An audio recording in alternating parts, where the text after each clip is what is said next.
नहीं देख रहा, अकरम नहीं देख रहा, अकरम नहीं देख रहा। आपको पता होना चाहिए अभी कल जो है अभी सभी कॉलेज या हाई स्कूल में 10+2 जो स्कूल है जिसमें 11th क्लास का 12th क्लास का भी एक टेस्ट पेपर हो रहा है, एग्जाम चल रहा है, ठीक है। जैसे कल आपको बहुत सारे कॉलेज में बासोपट्टी इलाके के 4 कॉलेज है, जैसे राम जानकी कॉलेज है ना, हाई स्कूल है ना, गिरजा है ना, और प्लस आपको कौन है राम जानकी हाई स्कूल गिरजा बोरहर का कॉलेज हो, एक है गंगौर का भी, इस कोचिंग का 5 कॉलेज से स्टूडेंट है भी रिलेटेड। तो 5 कॉलेज में जो टेस्ट पेपर आया है मेरे पास आ गया है ये टेस्ट पेपर, तो आज हम आपके बीच उस टेस्ट पेपर को डिस्कस करने जा रहे हैं। वैसे कल का जो एग्जाम हुआ था, कितने कॉलेज में कल केमिस्ट्री सिर्फ हुआ था, कितने कॉलेज में केमिस्ट्री फिजिक्स दोनों हुआ था, है ना, किसी में सिर्फ फिजिक्स हुआ था। तो जो टेस्ट पेपर अभी मेरे पास आया हुआ है उसको हम डिस्कस करेंगे, क्योंकि अभी कोचिंग के अंदर यहाँ पे सिलेबस अभी कंप्लीट नहीं हुआ है। अभी सिलेबस कंप्लीट होने में 1 साल लगेगा आपको, पूरा 11th क्लास का जब आपको सिलेबस कंप्लीट कर दिया जाएगा मार्च अप्रैल, उसके बाद दुनिया की किसी भी परीक्षा में आप बैठिएगा 11th क्लास का हर क्वेश्चन आप ठोक दीजिएगा, उड़ना शुरू हो जाएगा। लेकिन अभी चूंकि एग्जाम का सिलेबस कंप्लीट नहीं है, जो भी आया आपको हम बताएंगे, जो क्वेश्चन है कौन से चैप्टर से आया और वो चैप्टर कब आपको कोचिंग में पढ़ाया जाएगा, ठीक है। दोनों बात डिस्कस किया जाए। देखिए मेरे में सबसे पहला एक क्वेश्चन आया है गिरजा कलानेश्वर कॉलेज का केमिस्ट्री का, ठीक है। देखिए इसमें केमिस्ट्री में टोटल 50 नंबर का क्वेश्चन आया है, क्योंकि मेरे पास समय कम है, ज्यादा शॉर्ट में डिस्कस करेंगे, ठीक है। इसमें देखिए सबसे पहले यहाँ पे दिया हुआ 30 क्वेश्चन है, ध्यान दो 30 क्वेश्चन दिया हुआ ऑब्जेक्टिव टिक करने वाला, एक क्वेश्चन का 4 ऑप्शन दिया रहता है, हर क्वेश्चन 1 नंबर का है। 30 क्वेश्चन दिया है, उसमें बनाना है सिर्फ 25 क्वेश्चन, कितना बनाना है, और मतलब 25 नंबर का ऑब्जेक्टिव क्वेश्चन है। जिसमें देखिए पहला क्वेश्चन है 1 नैनोमीटर को लिखा जाता है इंग्लिश में, आप लोग सब इंग्लिश मीडियम के स्टूडेंट इंग्लिश में बोलेंगे 1 नैनोमीटर इज एन 1 नैनोमीटर कितने के बराबर होता है, डायरेक्ट हम पढ़ाए हुए नहीं, बताओ हम कॉपी में डायरेक्ट पढ़ाए हुए थे कि फिजिक्स के अंदर, nanometre, picometre, femtometre, gigametre, megametre, mega mega mega याद है, समझ में आ रहा है ना। तो 1 नैनोमीटर कितना लिखा है, 1 नैनोमीटर के बराबर माइनस क्लास के सभी बच्चे को पहले से पता है 1 नैनोमीटर 10 के पावर -9 होता है। तो देखिए आपका जो पहला क्वेश्चन का आंसर ए होगा, क्या होगा ए, पहला क्वेश्चन का आंसर क्या होगा। गिरजा कलानेश्वर को जो स्टूडेंट है केमिस्ट्री का पेपर दे गए हैं उसका फर्स्ट क्वेश्चन का आंसर होगा ए, डायरेक्ट हम यहाँ पर आए हुए हैं, यहाँ पे unit dimension error measurement chapter physics के अंदर यहाँ पर आएगा।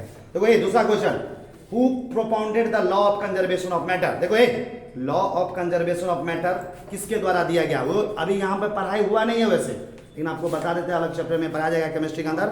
इसका आंसर ऐसे होगा डाल्टन, क्या होगा आंसर क्या होगा,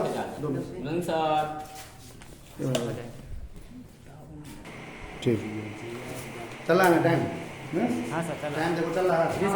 देखो ये अगला क्वेश्चन है who propounded the law of conservation of matter, इसका आंसर क्या होगा डाल्टन, क्या होगा, तो दूसरा का आंसर ये होगा। तीसरा क्वेश्चन अकॉर्डिंग टू डाल्टन, तो तीसरा क्वेश्चन डाल्टन ने पे दिया हुआ है, according to Dalton the smallest particle of compound, देखो ये भी पढ़ा हुआ है कोचिंग में, यहाँ सब बच्चा जानता है क्वेश्चन का आंसर। डाल्टन के अनुसार पदार्थ का सबसे छोटा कण किसको बोला जाता है, बताओ तो कोई बिना देखे, सबसे छोटा कण देखो एटम बोल दिया ना, ये तुम्हारे दिमाग में क्लिक करो, सबसे छोटा कण क्या होता है, ए कंपाउंड का एटम, क्या आंसर होगा, एटम जो होता है किसी भी चीज को छोटा चीज होता है बनाने वाला, तो तीसरा आंसर क्या होगा सी। देखो चौथा which of the following is a physical change, इनमें से प्राकृतिक भौतिक परिवर्तन क्या है, बताओ। Burning of sulphur in air, sulphur को अगर एयर में जलाएंगे ये तो केमिकल चेंज हो गया ना, ये तो रिएक्शन हो गया।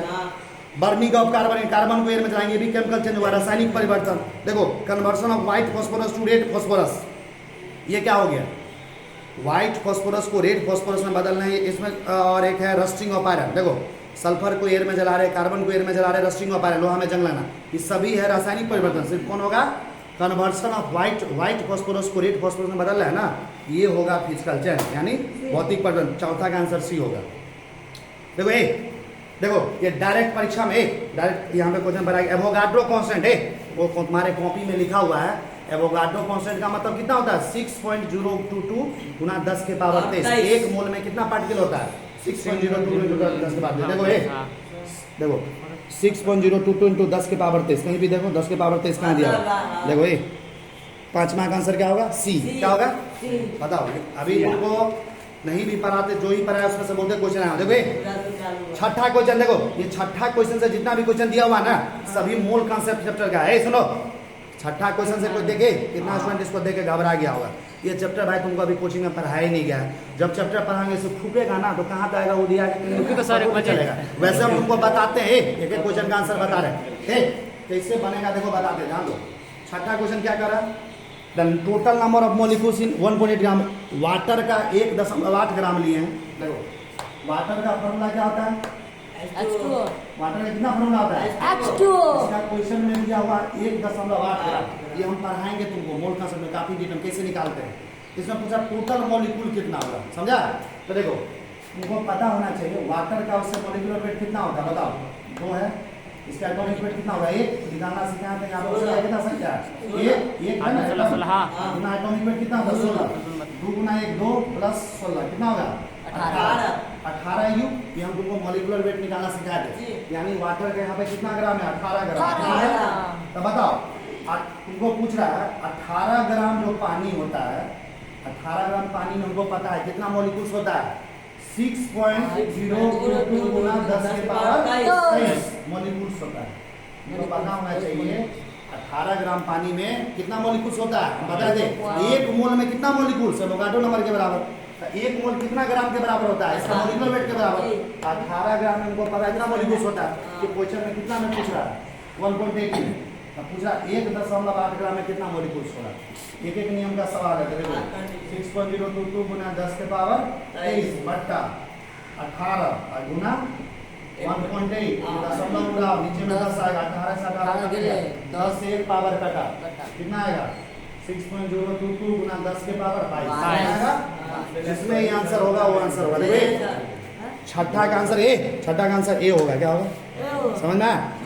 ये अभी क्वेश्चन तुमसे इसलिए नहीं बना था क्योंकि मोल कंसेप्ट का मोल कंसेप्ट जो हम पढ़ाना सिखा देंगे ना खुद बना देंगे।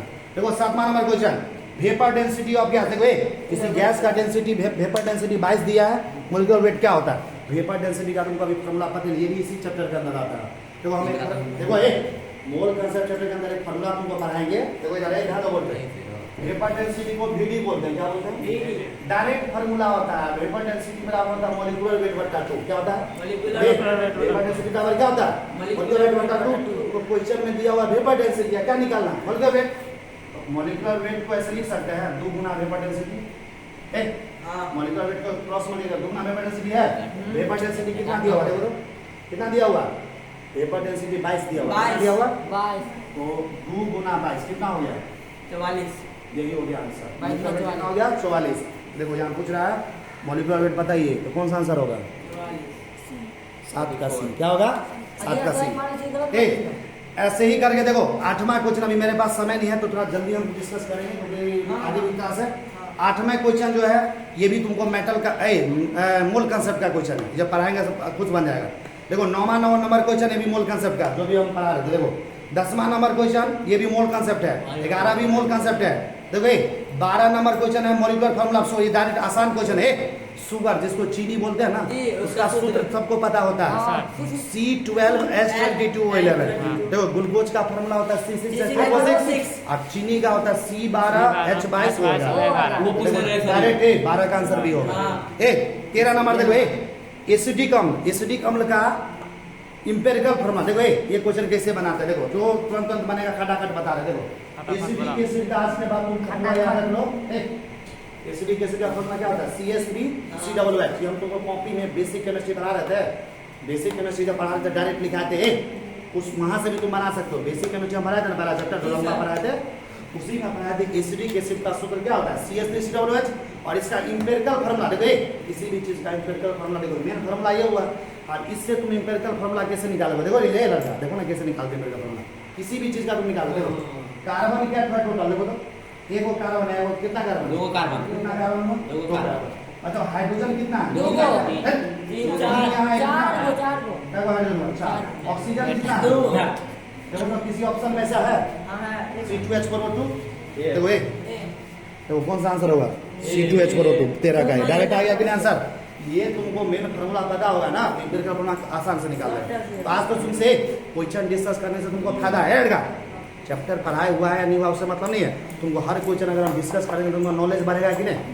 बढ़ेगा ना नॉलेज, तो बढ़ा रहे हैं। देखो ये देखो 14 नंबर क्वेश्चन है, एलिमेंट का वैलेंसी दिया हुआ है, इक्विवेलेंट वेट दिया, एटॉमिक वेट कितना होगा? ये भी तुमको मोल कंसेप्ट का क्वेश्चन है।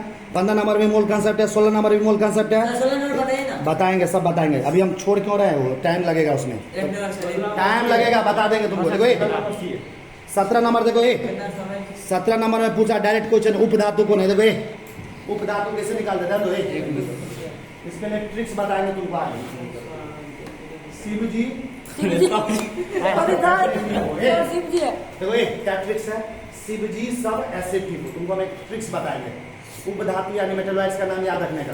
शिव जी है सब ऐसे ठीक हो, बताओ यही 7 एलिमेंट को कहते हैं उपधातु। पीरियोडिक टेबल में 7 तो एलिमेंट है जो उपधातु कहलाता, जो जरूरत पड़ने पे धातु और धातु दोनों का बताओ। इसी में से चुनो तो कौन कौन है, कोई भी एक होगा। देखो इसमें कौन है, ये सारा है। आंसर क्या होगा? 17 का आंसर होगा सी। 17 का आंसर क्या होगा? जो क्वेश्चन हम नहीं बताया ना उसमें टाइम ज्यादा लगेगा, क्योंकि हमारे पास समय नहीं, सर बैठे हुए, बात समझा? दूसरे दिन बता देंगे। और जो नहीं पता है ना वो मोल कंसेप्ट का किसका है? जब हम मोल कंसेप्ट पढ़ा देंगे ना क्वेश्चन, तो हमसे फिर से लाना, कहना सर आप बता दिए, पूरा का पूरा क्वेश्चन बनेगा। देखो 18 नंबर बता रहा है। देखो which of the following is not compound में से यौगिक कौन नहीं है? सुनो, यौगिक का मतलब कैसे होता है? देखो जान लो, CO2 दिख रहा है, CO2 दिख रहा है, H2O दिख रहा है। देखो यौगिक का मतलब होता है कंपाउंड। क्या होता है कंपाउंड? किसको बोलते हैं? जिसमें 2 या 2 से ज्यादा एटम होता है, एक अलग अलग। क्या होता है? देखो एक कार्बन है, 2 ऑक्सीजन है, 3 ठो है ना। देखो 2 हाइड्रोजन, 1 ऑक्सीजन, 3 ठो है, 2 से ज्यादा है, ये सब क्या कहलाएगा? कंपाउंड। और जिसमें एक ही जैसा होगा वो मॉलिक्यूल कहलाता है, यौगिक नहीं कहलाता। तो देखो पहला कंपाउंड दिया मार्बल, क्या दिया हुआ? मार्बल का फॉर्मूला क्या होता है? हम लिखाए हुए कुछ हमारे कॉपी में लिखा है, मार्बल चौक और लाइमस्टोन। क्या था? मार्बल चौक और लाइमस्टोन 500 बार लिखा है। क्या होता है? CH2। ये कंपाउंड तो हुआ ना, एक कैल्शियम एक कार्बन, तो ये यौगिक होगा, क्योंकि एक कैल्शियम एक कार्बन 3 ऑक्सीजन, 4-5 एटम है, अलग अलग है, तो यौगिक कहलाएगा। दूसरा देखो ओजोन, ओजोन गैस का फॉर्मूला क्या होता है? बताओ। ऑक्सीजन 3 ठो है, ये यौगिक नहीं कहलाएगा। क्यों? क्योंकि एक ही जैसा ऑक्सीजन 3 ठो, ये मॉलिक्यूल कहलाता है। अगर एक ही जैसा होता तो क्या कहलाता है? इसका आंसर यही हो जाएगा, O3 ओजोन। तो आंसर होगा 18 का आंसर बी। देखो कार्बोरंडम क्या होता है? कार्बोरंडम सिलिका को कहते हैं बालू, बालू का फॉर्मूला होता है कार्बोरंडम, ऐसा है वो भी होगा यौगिक। क्विकलैंड, क्विकलैंड का भी फॉर्मूला हम लिखा है बेसिक केमिस्ट्री में। क्विकलैंड चूना को बोलते हैं, कॉपी चेक कर लो तो अपना बेसिक केमिस्ट्री इतना दिन का है पढ़ा है, बेवकूफ है आ रहा है कि नहीं? देखो तो हम बेसिक केमिस्ट्री जो 4 महीना पढ़ा है, पागल है। ये जो लिखा है अभी जो मार्बल लिखा हुआ, मार्बल का फॉर्मूला तुम्हारे कॉपी में लिखा है कि नहीं? क्विकलैंड का फॉर्मूला हम लिखा है कि नहीं? ओजोन का सूत्र बनाना सिखाया था कि नहीं? ओजोन का स्ट्रक्चर बताया था कि नहीं? सब कुछ बताया हुआ है। कैल्शियम ऑक्साइड, तो आंसर क्या होगा इसका? 18 का आंसर बी। देखो पीतल पीतल ब्रास जिसको बोलते हैं, देखो पीतल के बारे में तुम 9वां 10वां में पढ़ा होगा। ये मिक्सचर होता है मेटल का, 1 से 2 या 2 से ज्यादा धातु मिला होता है इसमें। 2 या 2 से ज्यादा धातु मिलता है तब जाके पीतल बनता है। तो बताओ इसका आंसर होगा डी। क्या होगा? धातु। मिक्सचर क्या होगा? तो 19 का आंसर होगा डी। 19 का आंसर क्या होगा? सुनो 20 का भी क्वेश्चन बनाने वाला है, ये मूल कंसेप्ट के अंदर आता है, इसको बाद में बताएंगे। चलो आगे देखो 21 who propose vital force theory. Vital force theory ये 10वां क्लास के बिहार बोर्ड के किताब में भी दिया हुआ है। 10वां क्लास का तुम केमिस्ट्री कभी लेकर आना भारतीय भवन का, उसमें भी हम दिखा देंगे। कार्बन चैप्टर जब शुरू होता है तो वाइटल फोर्स थ्योरी क्या होता है, वो किसके द्वारा दिया गया? बर्जीलियस के द्वारा। किसके द्वारा? क्या होता है तुमको हम 11वीं क्लास में पढ़ाएंगे। इसका आंसर होगा बर्जीलियस। क्या होगा? तो 21 का आंसर ए होगा। क्या होगा? देखो 22 नंबर क्वेश्चन दिया हुआ है, organic compounds are very large number. जो ऑर्गेनिक कंपाउंड का संख्या बहुत ही ज्यादा होता है, ऐसा क्यों? क्योंकि ऑर्गेनिक कंपाउंड का क्यों होता है? तो उसमें ऑर्गेनिक कंपाउंड किससे बनता है? कार्बन से। किससे बनता है? कार्बन से। कार्बन का साइज बहुत छोटा होता है, कार्बन का वैलेंसी 4 होता है ना, जिससे ज्यादा कम। और capacity of carbon to form chain, carbon के पास क्षमता होता है 1 से ज्यादा चेन बनाने का, इसलिए इसका आंसर सभी होगा। 22 का आंसर डी होगा, सभी आंसर सी है। तो 22 का आंसर क्या होगा? डी। 23 नंबर सुनो, 23 नंबर क्वेश्चन देखो काफी इंपोर्टेंट है लड़का, ये ऑर्गेनिक केमिस्ट्री का क्वेश्चन है। 23 नंबर करा which of the following statement is not true. इसमें से कौन सा ऑप्शन सही नहीं है?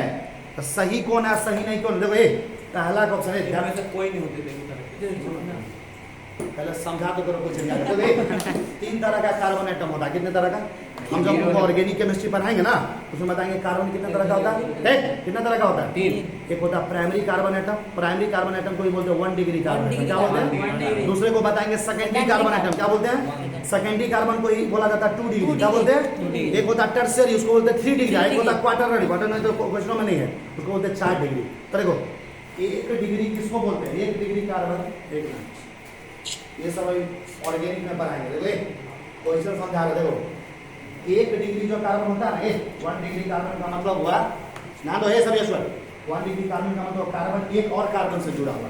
ये कार्बन कितने कार्बन से जुड़ा हुआ? एक कार्बन से। अगर कोई कार्बन एक कार्बन से जुड़ता है तो उस कार्बन को क्या बोलते हैं? 1 डिग्री। क्या बोलते हैं? आवश्यक कार्बन को बोलते हैं प्राइमरी कार्बन। क्या बोलते हैं? सेकेंडरी कार्बन का मतलब हुआ है एक कार्बन है और 2 कार्बन से जुड़ा हुआ है। कितने कार्बन से? ये जो कार्बन है ना बीच वाला, कितने कार्बन से जुड़ा हुआ है? अगर कोई कार्बन 2 कार्बन से जुड़ा हुआ है तो उसको बोलते हैं 2 डिग्री, यानी सेकेंडरी कार्बन एटम। क्या बोलते हैं? अगर कोई कार्बन एटम 3 कार्बन एटम से जुड़ा है, कितने कार्बन एटम से? इसको बोलते हैं 3 डिग्री। क्या बोलते हैं? ऐसी को बोलते हैं टर्सरी। अगर कोई कार्बन एटम 4 कार्बन से जुड़ा है, कितने से? कितने से जुड़ा है? 4 डिग्री अनपढ़। देखो तुम्हारा क्वेश्चन यही है, समझा दिया। देखो ये पहला क्वेश्चन में क्या लिखा है? Primary carbon atom is bonded to only one और no other carbon. Primary carbon atom सिर्फ एक ही कार्बन से जुड़ा है, सही तो है। दूसरा, सेकेंडरी कार्बन एटम 2 कार्बन से जुड़ा है, सही है। तीसरा, टर्सरी कार्बन एटम 3 कार्बन से जुड़ा है, ये भी सही है। चौथा, इनमें से कोई नहीं, तो क्या सही होगा? इनमें से तीनों ऑप्शन सही है। तीनों ऑप्शन सही है। इसमें पूछ रहा कौन गलत है, तो इसमें से तो इसमें तो कोई गलत है ही नहीं। इसका आंसर क्या होगा? क्या होगा? डी। इनमें से कोई नहीं। समझ में आ रहा है? देखो सब बता रहे, गारा दिमाग खा रहा है। 24 डाइमिथाइल। देखो क्या लिखा है? क्या लिखा है? डाइमिथाइल ईथर का functional group of dimethyl ether. Dimethyl ether जो है, डाइमिथाइल ईथर का फॉर्मूला ये होगा 24 का। क्या होगा? ईथर जो है ना 10वां क्लास में तुमको पढ़ाया होगा। 10वां क्लास का बुक खोलना, उसमें पढ़ाया हुआ क्रियाशील समूह। कार्बन चैप्टर में पढ़ाया गया होगा क्रियाशील समूह। उसमें तुमको बताया हुआ ईथर बोलते हैं इसको। ऑक्सीजन के तरफ 2 है ना, 2 बॉन्ड बनाते हैं, उसको क्या बोलते हैं? ईथर। क्या बोलते हैं इसको? ईथर। ईथर का 24 का आंसर क्या होगा? क्या होगा? 25 क्या पूछ रहा है? IPSC name of acetone. ध्यान दो, बोर्ड पे देखो ना, बोर्ड पे देखो। एसीटोन किसको बोलते हैं? मेरे सामने एसीटोन क्या होता है? देखो CH3 C डबल बॉन्ड हो, ये भी 10वां क्लास में तुम पढ़ा होगा। नहीं पढ़ा है? गाड़ी में बताएंगे। देखो एसीटोन का से फॉर्मूला याद रखो, CH3 C डबल बॉन्ड हो, CH3 को क्या बोलते हैं? एसीटोन। क्या बोलते हैं इसको? एसीटोन। अब बताओ एसीटोन का हमको आईपीएससी नेम बोलेगा लिखने के लिए। सरस्वती कोचिंग से पढ़ा है, याद आ रहा है? है तो कोचिंग, इसमें भी पढ़ा होता है। आईपीएससी नेम लिखना कैसे सिखाते हैं? देखो क्या कार्बन है? 1। क्या कार्बन है? 2। क्या कार्बन है? 3। टोटल कार्बन कितना है? अब बताओ 3 कार्बन के लिए क्या यूज करते हैं? Prop. Methane, ethane, propane. 3 carbon मतलब प्रोप। क्या लिखेंगे? देखो यहाँ पर लिखेंगे प्रोप। क्या लिखेंगे? तुमको पता है ये कीटोन है। कौन सा ग्रुप है? कौन सा ग्रुप है? कीटोन। कीटोन के नाम के अंत में लगता है ऑन। क्या लगता है? ऑन। क्या लगता है? ऑन। पूरा नाम होगा प्रोपेनॉन। क्या होगा? प्रोपेनॉन। क्या हो जाएगा? प्रोपेनॉन। क्या नाम होगा? प्रोपेनॉन। आईपीएससी नाम होगा प्रोपेनॉन। तो आंसर क्या होगा? 25 का आंसर सी। 25 का आंसर क्या होगा? तो भाई 26 तुमसे कोई पूछ रहा है 26 नंबर क्वेश्चन, प्रोपेन क्या होता है? क्या पूछ रहा है? प्रोपेन क्या होता है? प्रोपेन प्रोपेन देखो क्या होता है? C3 3 गुना 6 2 8 C3H, इसी को कहते हैं प्रोपेन। प्रोपेन को लिखेंगे कैसे? एक कार्बन 300 कार्बन कार्बन 8 गो हाइड्रोजन, यहाँ भी हाइड्रोजन, यहाँ भी हाइड्रोजन, यहाँ भी हाइड्रोजन, यहाँ भी हाइड्रोजन, यहाँ भी हाइड्रोजन, यहाँ भी हाइड्रोजन। इसी को कहते हैं प्रोपेन। 3 कार्बन का लंबा चेन। इसमें पूछ रहा है प्रोपेन क्या है? Open chain containing compound. पहला ऑप्शन ये ओपन चेन है, खुला, कहीं से घिरा हुआ नहीं। देखो बताओ ये शुरू वाला इन किसी से जुड़ा हुआ है क्या? नहीं ना। ये लास्ट वाला इन किसी से जुड़ा हुआ है। जब दोनों इन खाली होता है इसको कहते हैं ओपन। क्या बोलते हैं? पहला ही आंसर सही हुआ। 26 का आंसर ये होगा। क्या होगा? अब बाकी जितना भी चीज लिखा हुआ है इसके बारे में सब गलत है। क्या लिखा है? एरोमेटिक एरोमेटिक होता नहीं, साइक्लिक है नहीं होता है, ब्रांच है, ब्रांच कहीं पे है ही नहीं, डायरेक्ट होगा ओपन। क्या होगा? तो 27 है। 27 का आंसर है। 28 देखो CH3 CHO का आईपीएससी नेम। देखो CH3 से ध्यान दो क्या लिखा हुआ है? CH3 CHO। इसका तुमसे पूछा जा रहा है आईपीएससी नेम। क्या पूछा जा रहा है? तुमसे पूछा जा रहा है CH3 CHO का आईपीएससी नेम। आईपीएससी नेम कैसे देखो? ये होता क्या है? देखो एक कार्बन है 3 हाइड्रोजन, दिख रहा है? यहाँ पे देखो C डबल बॉन्ड H, देखो कार्बन 3 जो है लिख दिए। यहाँ पे क्या CHO को कैसे कार्बन के साथ डबल बॉन्ड, इसको बोलते हैं एल्डिहाइड। क्या बोलते हैं? एल्डिहाइड का फंक्शन ग्रुप होता है CHO। इसमें पूछ रहा है CH3 देखो IPSC name of CH3 CHO। इसका आईपीएससी नेम तुमको होगा। देखो 2 कार्बन है ना, 2 कार्बन के लिए क्या यूज करते हैं? ईथ। क्या यूज करते हैं? 2 कार्बन के लिए क्या यूज करेंगे? ईथ। और एल्डिहाइड के नाम के अंत में अल लगता है। क्या लगता है? एल्डिहाइड के नाम के अंत में क्या लगेगा? जब आईपीएससी तुम 10वां क्लास में सीखोगे, आगे भी सिखाएंगे, तो एल्डिहाइड के नाम के अंत में अल लगता है। क्या लगता है? इसका पूरा नाम क्या होगा? इथेनल। क्या होगा? इथेनल। क्या होगा? इसका आंसर देखो 28 का आंसर सी होगा। 28 का आंसर 29 देखो, which of the following Easter है, ईस्टर का देखो डायरेक्ट ईस्टर याद रखना पड़ता है। देखो ईस्टर, ईस्टर इसको बोलते हैं, देखो RCOO, डायरेक्ट इसी को बोलते हैं ईस्टर। इसको और कैसे लिखते हैं, देखो RCOO, इसी को ईस्टर बोलते हैं, यही होता है ईस्टर। COO, इसको ईस्टर बोलते हैं। देखो कौन है इसमें ऐसा, ये बी। 29 का आंसर बी होगा। 29 का आंसर तीस नंबर क्वेश्चन, 30 नंबर क्वेश्चन देखो क्या लिख रहा है, ये दो ठो दिया हुआ है, इसमें पूछ रहा है ये दोनों कैसा आइसोमर है। ये भी पढ़ाएंगे ऑर्गेनिक केमिस्ट्री में, भी पढ़ाया नहीं गया। देखो CH3 CH2OH, ये 10वां क्लास में भी तुम्हारे बुक में दिया हुआ है, इसको मान सकते हो ये 10वां क्लास का भी क्वेश्चन है, वैसे 11 में भी पढ़ना है। एक कंपाउंड ये दिया हुआ है, दूसरा कंपाउंड देखो क्या दिया हुआ है, CH3OCH3, ये दिया हुआ है। देखो CH3 CH2OH, दूसरा क्या दिया CH3OCH3। पूछा ये दोनों किस तरह का आइसोमर है। देखो यहाँ पे फंक्शनल ग्रुप है OH, क्या लिखा हुआ है, OH का मतलब अल्कोहल होता है, क्या होता है। ये दिया हुआ O, दोनों तरफ इसको होता है ईथर। दो अलग अलग फंक्शनल ग्रुप है ना। अगर फंक्शनल ग्रुप अलग अलग होता है ना, जिसको बोलते हैं फंक्शनल ग्रुप आइसोमर, क्या बोलते हैं।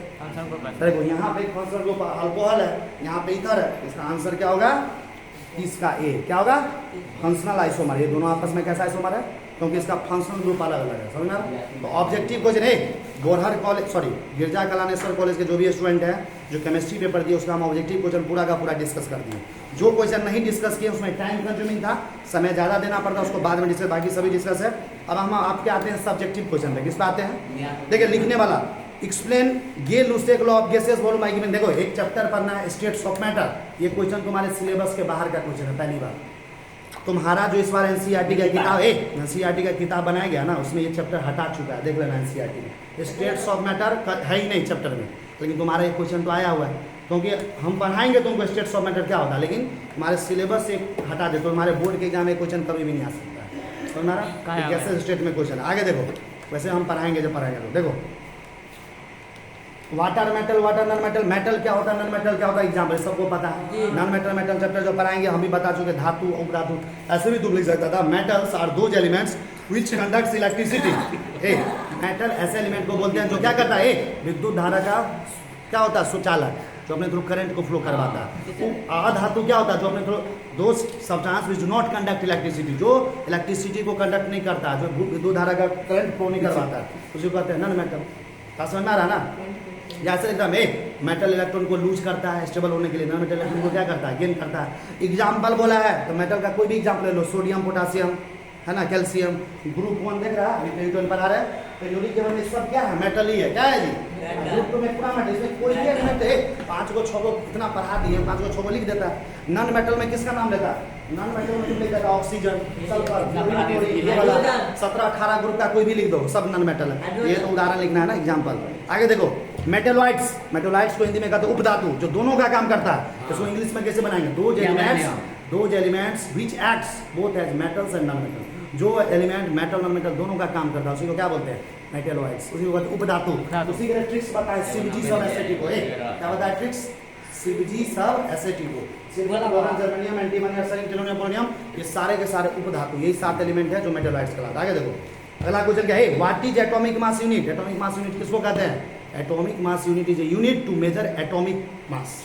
एटॉमिक मास यूनिट क्या करता है, एक यूनिट है जिससे हम किसको मेजर करते हैं, परमाणु भार को। किसको मेजर करते हैं, सब बता चुके हैं। एक एटॉमिक मास यूनिट कितने के बराबर है, बताया थे कि नहीं, 1.66 गुना 10 के पावर माइनस 27 किलोग्राम। ऐसा देखो यहाँ पे लिखा है डिफाइंड मोलरिटी। मोलरिटी कल भी तुमको बताया गया था, 1 किलोग्राम सॉल्वेंट में सॉल्यूट का कितना वेट पाया जाता है, वही उसका मोलरिटी कहलाता है। आगे देखो right empirical formula, empirical formula भी लिखना सिखाए थे, इम्पेरिकल फार्मूला भी लिखाना सिखाए थे कि नहीं, इम्पेरिकल फार्मूला नहीं लिखाया था, अभी सीखना। देखो ये लिख के ये नहीं बताया थे, ये दिया हुआ कैसे इसको सोल्व करना है, यही उसका देखो डायरेक्ट लिख देता है डायरेक्ट। देखो 18 नंबर है, सी पेंटेन में कितने आइसोमर होते हैं। आइसोमर जब चैप्टर पढ़ाएंगे ऑर्गेनिक केमिस्ट्री में बताएंगे।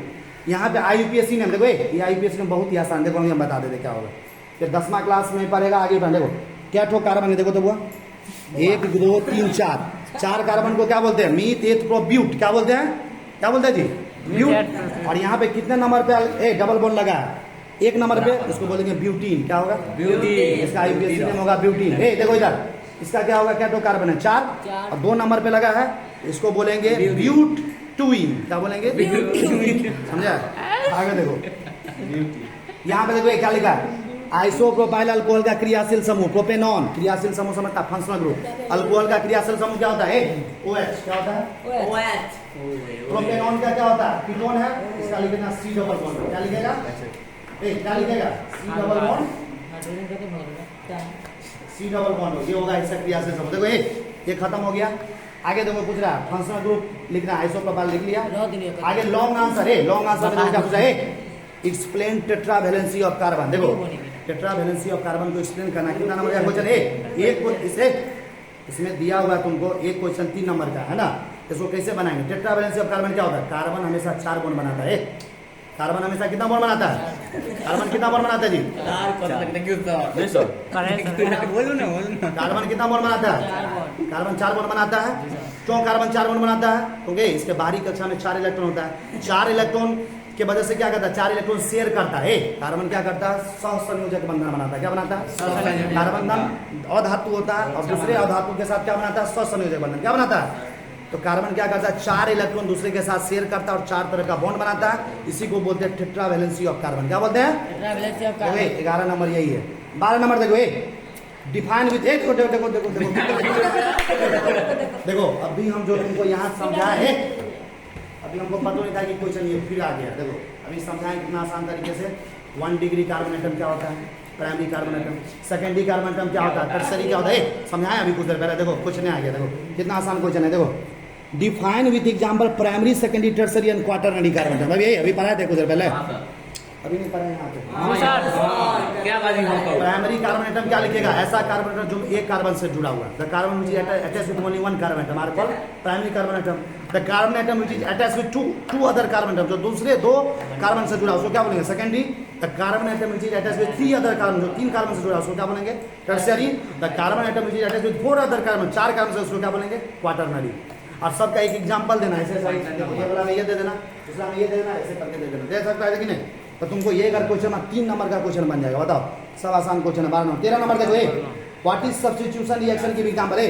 सब्स्टिट्यूशन रिएक्शन क्या होता है? इसके बारे में तुमको आगे पढ़ाया जाएगा केमिस्ट्री के अंदर। आगे देखो इंपेरिकल फार्मूला दिया, वेपर डेंसिटी, ये है मोल कांसेप्ट का क्वेश्चन, ये भी आगे पढ़ाएंगे। आगे देखो ये calculate the total number of, ये अभी भी बना सकते हैं। टोटल नंबर ऑफ इलेक्ट्रॉन, देखो अमोनिया के 1.7 ग्राम में कितना इलेक्ट्रॉन होता है, ये भी अभी तुमको बना सकते हैं। वैसे एक क्वेश्चन है मोल कांसेप्ट का। कितने क्वेश्चन है? मोल कांसेप्ट का क्वेश्चन बहुत आया, याद है? मोल कांसेप्ट जब हमको पढ़ा देंगे ना, तो एक भी क्वेश्चन तुमको छूटेगा ही नहीं, फूक देगा, उड़ना शुरू हो जाएगा। तो तुमको जो है गिरजा कलानेश्वर कॉलेज का केमिस्ट्री का टोटल पेपर 50 नंबर का पेपर जो है आपको हम डिस्कस कर देंगे। समझ में आ रहा है? पानी देखिए अभी हम आपके बीच जो डिस्कस किए हैं, ये केमिस्ट्री का पेपर था गिरजा कलानेश्वर कॉलेज, जो बासोपट्टी के लास्ट बाजार में स्थित है। उसमें केमिस्ट्री में टोटल 50 नंबर का क्वेश्चन पूछा गया था। अभी हमारे पास इतने ही समय थे जो आपके बीच हम केमिस्ट्री का पूरे के पूरे 50 नंबर का क्वेश्चन, और आपको पता होगा जो इस कोचिंग सक्सेस एक्सप्रेस इंस्टीट्यूट से जो बच्चा पढ़ा होगा वो डायरेक्ट 50 का 50 बना के आ सकता है, क्योंकि हमने सारे के सारे चीज अपने नोट्स कॉपी में डिस्कस कर दिए हैं। मटेरियल्स प्रोवाइड किए, एक भी क्वेश्चन आपका एग्जाम का नहीं जाएगा। और ये तो बोर्ड लेवल क्वेश्चन था, आपको कंपटीशन में जब बैठाया जाएगा नीट में, जेईई मेंस में, वहाँ का भी क्वेश्चन फूकिएगा तो उड़ना शुरू हो जाएगा। और सुनिए, और ये जो गिरजा कलानेश्वर कॉलेज का क्वेश्चन है, देखिए इधर ऑब्जेक्टिव दिया हुआ है आपको सेक्शन ए में, इधर भी दिया हुआ पूरा ये है। इधर देखिए, इधर ये आपको ऑब्जेक्टिव क्वेश्चन, इधर भी ऑब्जेक्टिव है। इधर से देखिए शॉर्ट आंसर क्वेश्चन है, लघु उत्तरीय। इधर भी देखिए लॉन्ग आंसर क्वेश्चन है, लॉन्ग आंसर। टोटल का टोटल हम डिस्कस कर दिए।